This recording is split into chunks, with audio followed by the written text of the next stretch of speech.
Greetings and salutations to you all. I hope you all had a very Merry Christmas and you got everything you wanted. And I hope you enjoy your time off. And this is also another mini Q&A. And speaking of time off, I never really anticipated you guys to be sending me questions at all, since you guys usually have a week off or whoever, whatever, for the Christmas holidays. So I really didn't expect you guys to send me so many questions. So since you have sent me so many, I'm going to have to split it up. I'm going to actually answer 4 questions here. Well, 4 people. I'm going to answer 4 people's questions on this Q&A. The next set is going to be done either on New Year's Eve or afterwards. So either or, you know, that I didn't forget you guys. That's just pretty much what's going to happen, because I didn't anticipate this many questions. But I do want you guys to keep sending me to them. Keep sending questions to me, and, don't stop. But either or, let's get started with the first set of questions coming from Lonnie Lowe. I know you live under a rock and all, but did you know that Iggy Azalea, your girl, is suing the Wayans brothers for using her likeness in the movie White Chicks? Do you honestly believe this crap? Seriously, do you really do believe it? And I know you're telling me that I'm living under a rock. You must be living under a rock if you believe that. Seriously, it's all about her getting noticed. Come on. I wouldn't be surprised if the whole thing is a bold-faced lie. Do you think White Chicks was racist movie because two black men dressed up in whiteface and disguised themselves as white girls as if they were opposite, where 2 white men dressed themselves as ghetto black girls? This is what you wrote, dude. I'm just trying to decipher it. But either or, yes, it was completely racist. I'm not going to deny it. As a black woman, yes, it was a racist movie, and I wouldn't be surprised if they did it because of the movie Soul Man. For those that don't know who Soul Man or what Soul Man is, Google it and look it up on YouTube. You'll see what I mean. And it wasn't something that a lot of people liked, especially someone like me. I didn't like it at all. Okay, I'm curious. You're not that bright, are you? You seem to struggle with reading questions, and you misspell a lot of your typing, and you are not a smart person. The thing is that it's not so much that I can't read, it's what you write. For crying out loud, use spell check, or at least edit your questions before sending them to me. And by all means, if you think I'm stupid, don't send me any more questions. Just don't. Because I'm literally going to start 2015 off right. I don't know about you, but I'm going to start off a little bit different. I suggest you do the same thing. Maybe show a little love towards your opposites of whatever culture you're from. Not to insult you or anything, but seriously, if you hate black people that much, stop sending me questions. And you may say I'm living under a rock, but if you believe all this crap, then maybe you are. Moving on. Leno Gino, do you think the 1992 what do you think of the 1992 LA riots? Do you think that it gave black people a worse image than they have now in the media and everyone? No, because the 1992 LA riots was pretty much the Rodney King riots, and there was a lot of racism going on back then, and there probably is now. I wouldn't doubt it in my mind. But it was mostly because of Rodney King getting beat up by a bunch of cops that's down there. And it started off a lot of just anger and frustration. They were tired of cops picking on them. And that's pretty much how it is now. I think the LAPD is probably the most hated cops in this country. I don't think anybody likes the LAPD. And I'm not saying that because I know anybody from the LAPD, but I really haven't heard a lot of good things about the LAPD. But I'm not going to sit here and get on my high horse about the cops. I'm just going to say that those cops beat those people up. And what really pissed people off was that instead of them going to jail, they got let off. That was just a sense of injustice that pissed a lot of people off. And they just straight up raged. That's just what it was. They straight up raged. I would be pissed off too. If I was... seriously, when I saw that on the news, every black person in the South was not happy. Every black person in this entire country was not happy when that happened. Seriously, there was a lot of racial separation. especially when it and also when it came to the Simpson trial, that made even more racial unrest. But let's go back to the riots. Do I think that it gave black people a bad name and even portrayed worse in the media? No. In my opinion, it didn't. The media will definitely put a spin on anything just to get the message out there so they can get noticed. And there probably is no message. It's all sensationalized just to get people to watch them. But in this case, did it make black people look bad? No, because it actually gave black people a stage, not a stage, but it gave black people kind of a platform to stand on. It started a lot of black activism and a lot of black pride around the 90s. And honestly, it really gave the group Public Enemy a lot of fuel to fight with. It really did. Like, seriously, it really started a lot of black activism. It got the NAACP involved. It got Jesse Jackson involved, as well as Al Sharpton. It got a lot of black people riled up to fight for change.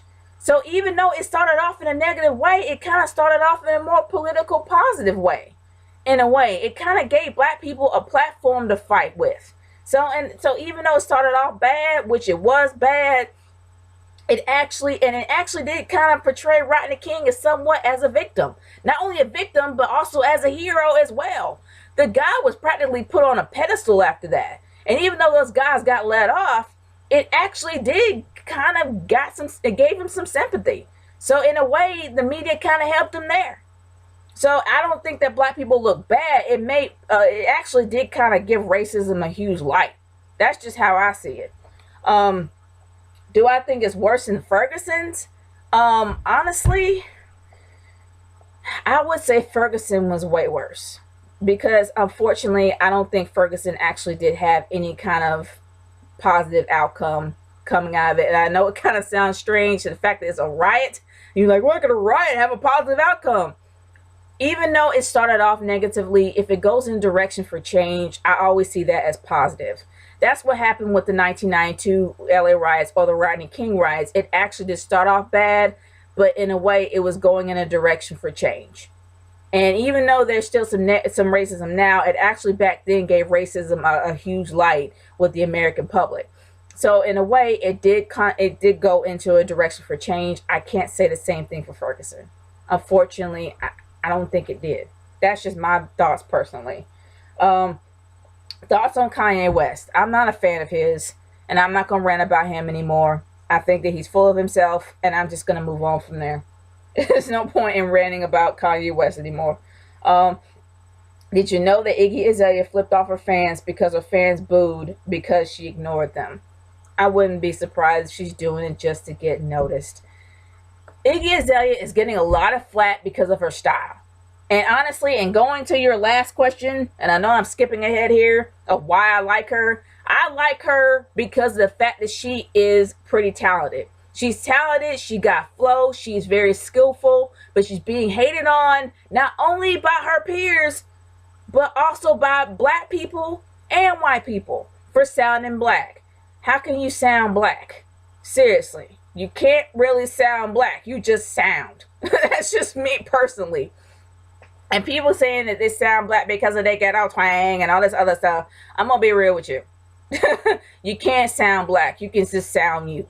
And as for her, she may have, and I'm not going to lie, she does sound like that she comes from No Limit. Like, she has a very Louisiana rapper kind of style. Like, she sound like somebody that came straight out of No Limit. People say that she has that Atlanta twang. No. She has that Louisiana twang. And that's what she sounds like. And in fact, if she wasn't Australian, then people wouldn't be giving her any flack. But she's Australian, and she sounds like that she came straight out of Louisiana. That's why. And it's messed up how people are giving her flack because of how she sounds. They should go by her music and her music alone. Period. And I like her because she's not afraid to say what she's got to say. And even if she is kind of, even if she did act that way, I'm not condoning that behavior, but I like her music. Straight up. Would I say that she's a bitch? No. I'm not going to say that she is, and I know what that word means, and I'm not going to say that she is, because I don't think that she is. Did you know that she's feuding with Snoop Dogg? Okay, before I actually go into that, Snoop already squashed those. He already squashed that rumor a long time ago. He had a little beef with her, but they straightened that out on the phone. He came out on his podcast and said that he got no beef with her. Straight up. For those that actually do think that they're still beefing, they're not. He's done. He squashed that a long time ago. Seriously. So he's not really beefing. It's just the media trying to pump something up that ain't there. That's pretty much it. But great set of questions, man. Next set of questions comes from Scorp 18 Talks Wrestling. What are your thoughts on the New Day? This face actually just says it all. I can't stand the New Day. I really can't. I can't stand the New Day. I hate their gimmick, and this gimmick reeks of Vince McMahon. Sorry, it does. Everybody pretty much knows Vince's MO. Go for something that they believe works. And especially if you're a minority, they're going to automatically make up some ridiculous stereotype just to get you out there for your 15 minutes. These guys are already talented. They don't really need to have a ridiculous gimmick like that. And the jacked up part is they're actually rolling with it. They think that the whole Nation of Domination thing, part 2, is going to be with too hardcore, too harsh. And then you're going to actually have them come out there in a whole gospel themed New Day. Having Biggie Langston coming out there sound like a preacher. Really? I'm so tired of these stupid gospel religious gimmicks. I'm sick of these stupid stereotypical gimmicks they have for black people. Especially with R-Truth. That pissed me off enough. Even though his time being a heel was probably one of the most highest points of his career, dude was a crackhead. He was walking around like an aggressive crackhead. And then you got New Day coming out there with that ridiculous, religious, stupid gospel stereotype. You just get fed up. Seriously, I'm done with New Day. And it's sad enough that these guys have, and Xavier Woods haven't even been out that long. And look what he's doing. And Kofi's been out for too long. And look what he's doing. Don't even get me started on Big E. Good grief, it's tiring enough. Do you think Randy Orton F John Cena and 8 months later out pop Sheamus? No. I don't think that way at all. Let's put it this way, people. Everybody thinks that Randy Orton behind the scenes got a whole lot of clout. He may have had clout back in the day, but that guy is literally becoming the black sheep of the company. But the reason why they haven't gotten rid of him is because the dude's so freaking popular with kids. For some reason, every single child loved to see Randy Orton come out there when he turned face. So even though Randy Orton got a lot of issues behind the scene, whether or not it's anger or drugs or otherwise, they're not dumb enough to actually get rid of this guy. He's well liked by all the kids, especially the chicks. And women love him. Kids love him. They're not going to get rid of him. And him messing with John Cena? No. I don't think so. Don't think so at all. John Cena probably left by his own accord. Or maybe he was shooting a movie or something. I don't think that anybody can mess with John Cena. Nobody can touch Cena, not even Orton. And if Sheamus came out, it was probably to take Cena's place for while Cena took a break. If that is the case. But I don't think anybody can touch Cena, not even Orton. Please. And if anybody thinks that, more power to you. Do you think the Usos should turn heel?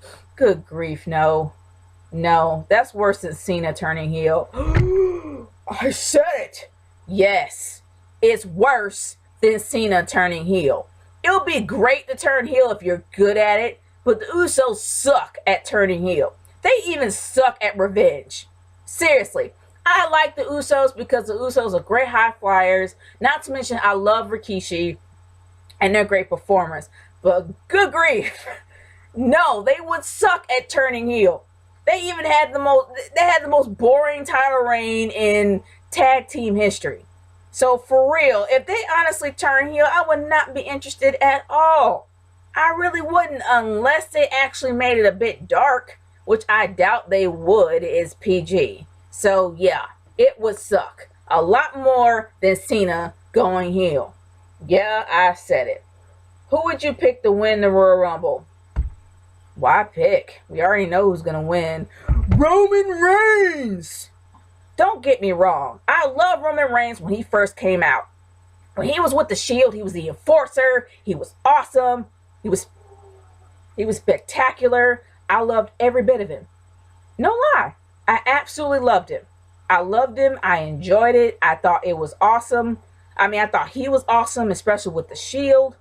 But honestly, there's really nothing that great about Roman Reigns. Roman Reigns is as mediocre can be. Or maybe not mediocre, but probably arbitrary. That's probably a better word for him. There's nothing really spectacular about Roman Reigns. All he can do is a Superman punch and a spear. That's it. He has no moves to put anybody out. And I rarely have seen anybody get put down by giving a spear. Unless he's Goldberg, Ryback, or Brock Lesnar. You have to be a powerhouse in order to take somebody down with a spear. And it ain't Reigns. Reigns is probably, I can't even say that he's a heavyweight. I don't even think that he's a heavyweight. But I don't think there's anything spectacular about him. And I think it's going to be crammed down our throats. So I wouldn't be surprised if he wins the Rumble. But if he does win the Rumble, that means that The Rock is going to be champ. There you go. Rock is going to be at WrestleMania 32. He is going to probably face The Rock at WrestleMania 32 if that's the case. That's just me. That's how I see it if Reigns wins. That's just how I see it. Are you the referee? Okay. Are you the referee in a match with superstar? If you're a referee in a match, which superstars would you pick, and who would you ride first? I'm not even sure if I know by ride or what you mean by that, but either or, if I was a referee, a special guest referee in a match, more than likely I would probably, I don't know. Like the match that I would really love to see, and I've probably saw about a million times, is Bray Wyatt versus Dean Ambrose. I would just be a special guest referee just to be in the freaking match. Seriously, just to see it actually in my face unfold. I would just love to actually see an Inferno match with these two going at it.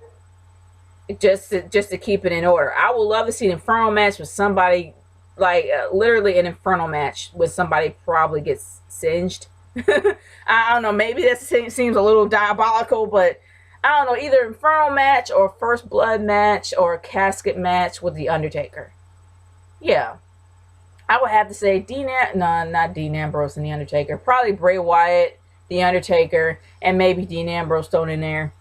Why not? Triple threat match, steel cage, or triple threat match, casket.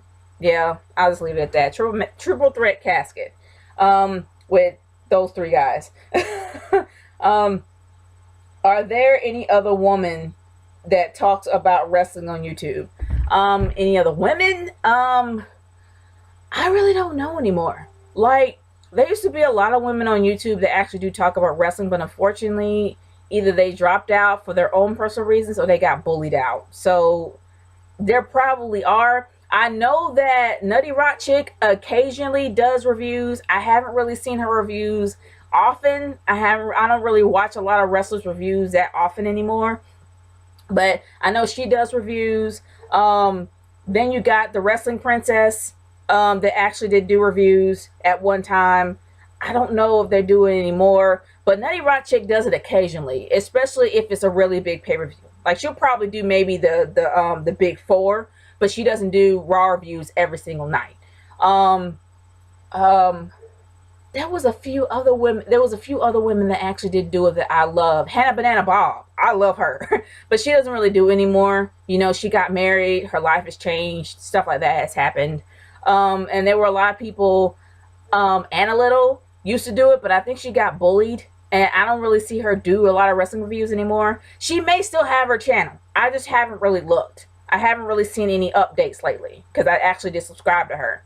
And there were a few other people that did decide not to do it anymore, and I wish there were more. It would be cool, but there's a few, but not so many. I think that Carmen CM Punk and CM Wah Actually, I'm not sure if they still do it, but that's the ones I really know of. And if I actually say YouTube name wrong, my bad. I'm so sorry. But those are the ones that I actually do remember that do videos every once in a while. So but definitely look them up. You know, definitely look them up. And I think I do have a few female shooters that are actually on my Wrestling Foundation page. So definitely check that out. And I know I talked way too much on that because I'm at the 20-minute mark. Okay, why do you hate Sting? Okay. The reason why I hate Sting, I don't really hate anybody, but I don't like Sting anymore because of his reasons why he came out of retirement. Sting had every opportunity to fight The Undertaker at his prime during his heyday before the streak officially ended. He had every opportunity to come out of retirement for that reason. But he actually made a vow that he would never step foot in a WWF ring. After all these years, he decides to come in there now just to face Taker after Taker's gone. Not while Taker's at his prime, not while he's like at his peak. He's at his lowest. Just when he retired, that's when you want to fight him? Really? We all know how much endurance and how much stamina that Sting actually has in the ring. He needs to have freaking guys in the ring to carry him, and the only possible way he can win is if he had a bat. Don't get me wrong. During Sting's heyday, especially in WCW, it was phenomenal. It was awesome. I loved it. I really did. He was great during that time, and then he became the Crow and got weird. And then he became the Joker and got weirder. But out of order now, no. He can't necessarily keep up.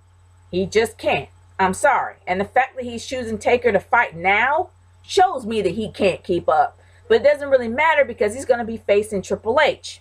And Triple H is not really in his prime either. You can kind of tell. But either or, you're facing Triple H is not really all that soggy in the middle. He's getting there, but he's not all that soggy. And then you got Sting, who is definitely needs to be done.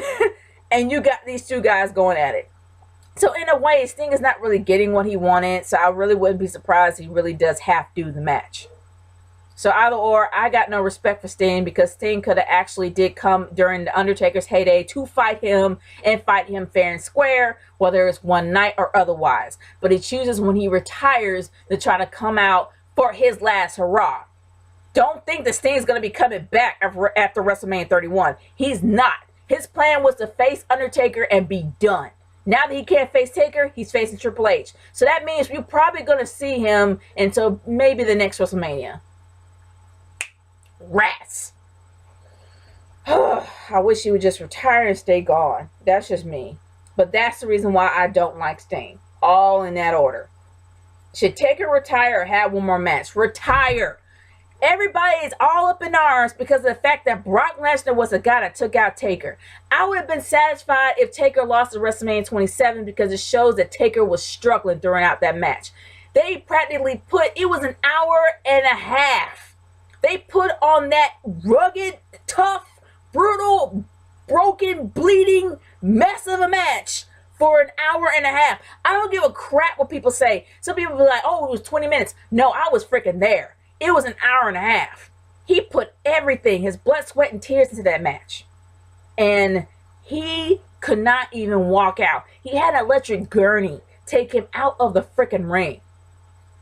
I would have been satisfied if he lost there. And everybody's up in arms that Brock Lesnar was the guy that took him out because the storyline wasn't built up, because this guy's a part-timer. Who freaking cares? The fact is that The Undertaker requested this guy to take him out. And yeah, they said that Vince didn't know it was going to happen. He probably did, and he probably is trying to reverse his decision to save face. He probably went to him personally and said that he was done. And honestly, I was happy that it was somebody he was friends with that took him out. And not to mention, it was more realistic. Brock Lesnar's a freaking beast. Barely, there hasn't been a lot of people to beat him. And it's more realistic for Brock to win than Cena or anybody else out there.